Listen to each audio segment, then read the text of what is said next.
Hello everyone, hope you all are doing good. तो जैसे कि पता है आपको कि हम क्या कर रहे थे, गेस्ट पेपर कर रहे थे +2 केमिस्ट्री का, राइट।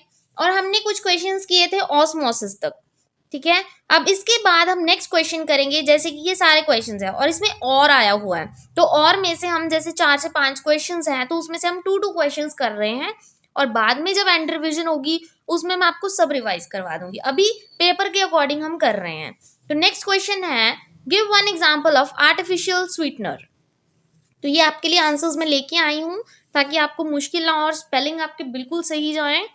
आर्टिफिशियल स्वीटनर क्या होता है, आप सबको पता है कि आप खाना खाते हो और उसमें क्या है, जस्ट मीठे का टेस्ट होने के लिए आप क्या करते हो, कुछ डाल दो। जैसे आप शुगर फ्री की गोलियां खाते हो, राइट। तो आप क्या करते हो, चाय में तो नहीं डालते आप शुगर, पर आप क्या करते हो, शुगर फ्री की वो गोलियां डाल लेते हो ताकि आपको मीठे का टेस्ट आए। मतलब वो आर्टिफिशियल स्वीटनर होता है, वो नकली स्वीटनेस देने के लिए। कौन कौन सा होता है वो, सचारिन एंड एस्पर्टेम इसका सही आंसर है। एक एग्जाम्पल बोली थी, दोनों में से आप एक लिख सकते हो।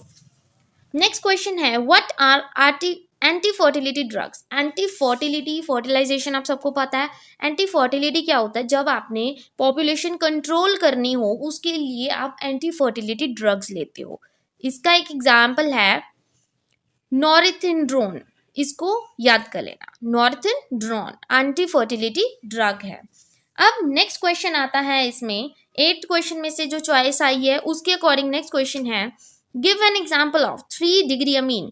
3 डिग्री कहने का मतलब क्या होता है कि एक अमीन ग्रुप के साथ 3 चेन्स लगी हुई हैं, CH3 CH3 CH3, ये हो गया 1, ये हो गया 2, ये हो गया 3। तो इसको क्या बोलते हैं हम, 3 डिग्री अमीन। और ये क्या बन गया, ट्राई मिथाइल अमीन। मिथाइल कितने हैं, 3, तो क्या हो गया ट्राई मिथाइल और एक अमीन N, ठीक है। उसके बाद नेक्स्ट क्वेश्चन इसमें क्या है ऑप्शन में, व्हाट इज अल्काइलेशन। अल्काइलेशन आप सबको पता है, अल्काइल ग्रुप की बात की गई है। अल्काइलेशन क्या होता है, अल्काइलेशन होता है ट्रांसफर करना अल्काइल ग्रुप को एक मॉलिक्यूल से दूसरे मॉलिक्यूल में, उसको अल्काइलेशन बोलते हैं। इसकी एग्जांपल लेके आई हूं मैं आपके लिए, एक आपको इजी हो जाएगा स्टडी करना। ये आप देख सकते हो, बेंजीन है, बेंजीन में मैंने एक अल्काइल ग्रुप लगा दिया R, मतलब अल्काइल चेन लगा दी। एक बेंजीन के ऊपर मैंने एक अल्काइल ग्रुप लगा दिया, क्या बन गया वो, अल्काइलेटेड बेंजीन बन गया। तो ये होता है अल्काइलेशन। आप एग्जाम्पल दोगे तो आपके और ज्यादा अच्छे मार्क्स आ जाएंगे कि आपको पता है एक्चुअल में कि अल्काइलेशन करते कैसे हैं, ठीक है। उसके बाद 9th क्वेश्चन में आ जाता है, calculate total number of atoms per unit cell in a simple cubic crystal. आप सबको पता है, आपने किया होगा फर्स्ट चैप्टर में सॉलिड स्टेट में सिंपल क्यूबिक। ये है हमारा सिंपल क्यूब, इसकी 8 साइड्स होती हैं और उसको डिवाइड कैसे करते हैं, 8 इंटू 1/8 कटिंग करके हमारे पास 1 एटम आ गया। तो सिंपल था इसका आंसर है। इन्होंने सिर्फ टोटल नंबर ऑफ एटम्स पूछा है तो आपका आंसर आ गया 1 एटम्स। आपने किया होगा BCC FCC वो सब चीजें, इन्होंने क्या बोला आपको, सिंपल, तो आप सिंपल के अकॉर्डिंग ये करोगे, ठीक है। उसके बाद नेक्स्ट क्वेश्चन है, डिफरेंस बिटवीन क्रिस्टलाइन एंड मॉर्फस। ये आपने बहुत अच्छे से किया होगा कि जो क्रिस्टल होता है वो रेगुलर अरेंजमेंट होती है, जो मॉर्फस होता है वो क्या रेगुलर अरेंजमेंट नहीं होती। क्रिस्टल वाले जो ट्रू सॉलिड्स होते हैं, ये स्यूडो सॉलिड्स होते हैं, ये आप सबने किया हुआ है, राइट। डिफरेंस में ये मैं वैसे भी करवा चुकी हूँ आपको, आप मेरी प्रीवियस वीडियो चेक कर सकते हो, सॉलिड स्टेट की पहली ही क्लास में मैंने करवाया है।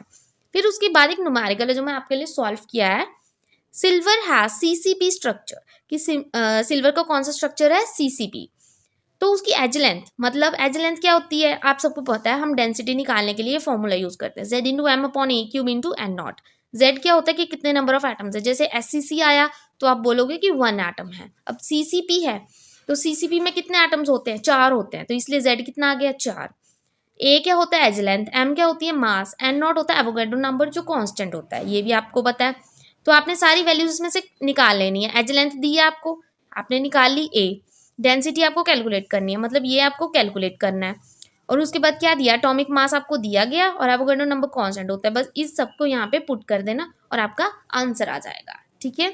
अब उसके बाद नेक्स्ट क्वेश्चन क्या है हमारा, इसमें से हमने किया D ब्लॉक एलिमेंट्स क्या होते हैं और उनको ट्रांजिशन एलिमेंट्स क्यों बोलते हैं।